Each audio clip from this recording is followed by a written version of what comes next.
Thank you. To be clear, I was clapping for the Premier there.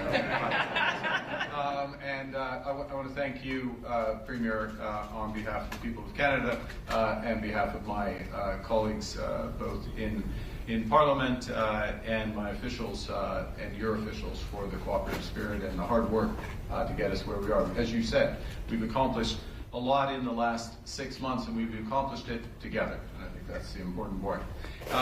Last week, the head of the International Energy Agency, Fatih Birol, visited Canada, and he spoke about the most important commodity in the world, something that Canada has in abundance, something that we're building today, and that's trust. Trust to double the reliable and affordable energy available to Albertans. As the Premier just said, drawing on all the resources of this great province, natural gas, renewables, extending potentially out to nuclear, geothermal, and beyond.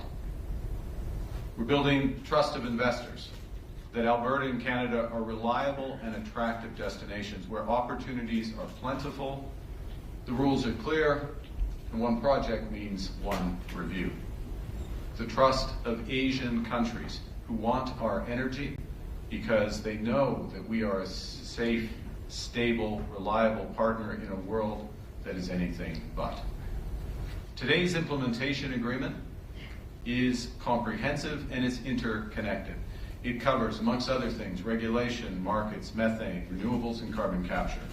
It includes, as you just heard, Alberta's commitment to submit a comprehensive proposal for a bitumen pipeline to Asian markets to the Federal Major Projects Office by Canada Day, by July 1st this year, and Canada's commitment to pursue the designation of that proposal as a project of national interest under the Building Canada Act by the 1st of October.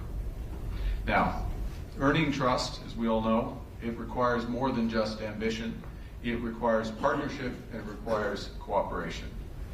Cooperation that respects our duty to consult and ensures Indigenous economic benefits and opportunities for co-ownership exist in every project.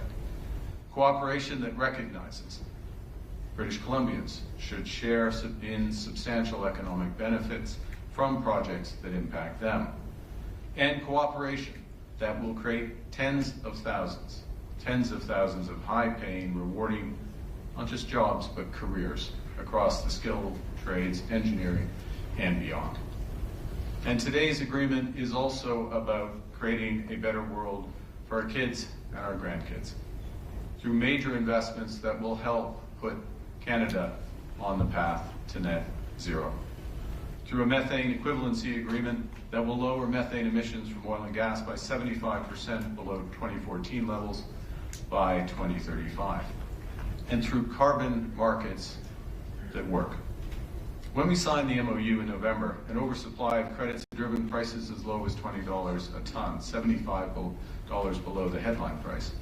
And today, as you just heard, Canada and Alberta have agreed to create markets that deliver an effective carbon price of $130 per ton by 2040, with binding annual benchmarks along the way.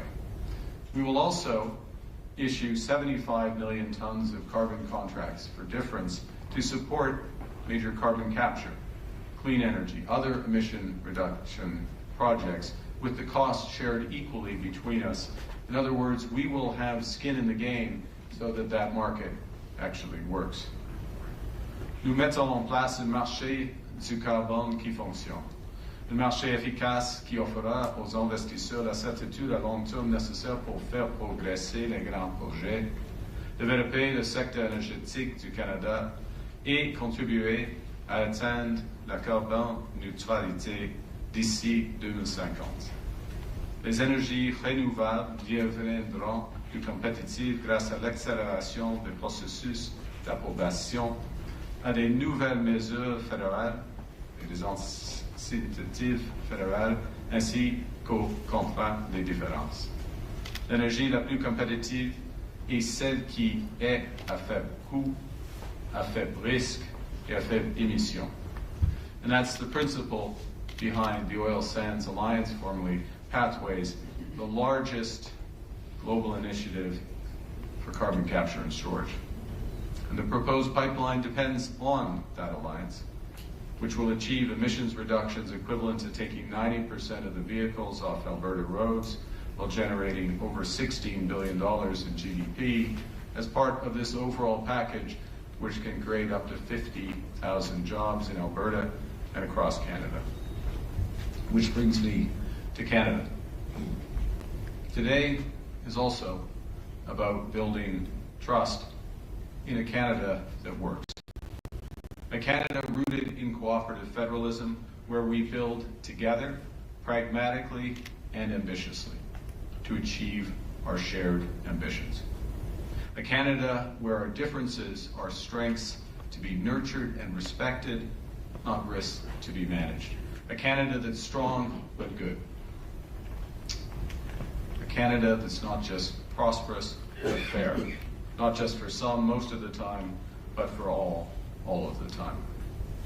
Let me finish on a personal note.